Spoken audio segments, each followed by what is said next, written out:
olha só, quando a gente trabalha com fermentação, gente, depende muito da temperatura que está na sua região, da temperatura que foi colocado o líquido na massa. Então, tem muitas variáveis que interferem nesse tempo de fermentação. Onde você guardou para fermentar, em que condições você colocou essa massa para fermentar.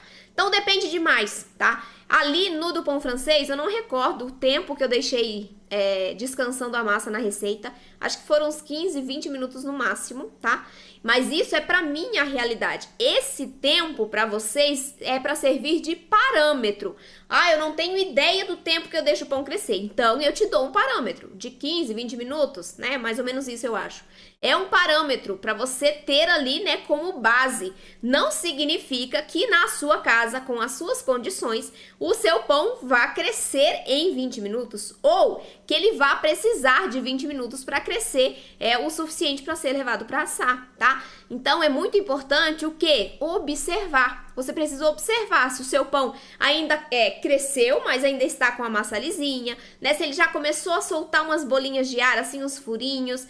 Então, é muito importante a observação. E isso você vai conseguir muito com a prática, tá? Nos primeiros, você pode, né, passar um pouquinho do tempo de descanso, ele dá uma rachadinha, mas é normal. Depois, com a prática, que você vai fazendo ali, né, mais receitas, você vai conseguir observar esse tempo de fermentação ideal muito mais fácil, tá? Vai ser muito mais simples para você identificar isso. O importante peque pela falta nesse caso. Por quê? Porque se você deixa tempo demais descansando, ele começa a craquelar e a formar fissuras. E aí a gente já tem um problema. Por quê? Porque à medida que eu abro, né, uma porta na minha massa, por ali eu tenho perda de umidade, tenho perda dos gases. Então o ideal, eu não tenho ideia do tempo. Evite deixar o seu pão descansando até que comece a formar aqueles furinhos, porque aí já está sinalizando que está passando do tempo de fermentação. E se, não, meu pão está começando a soltar furinhos, eu já vou pôr para assar. Ótimo, mas o seu forno precisa estar na temperatura adequada.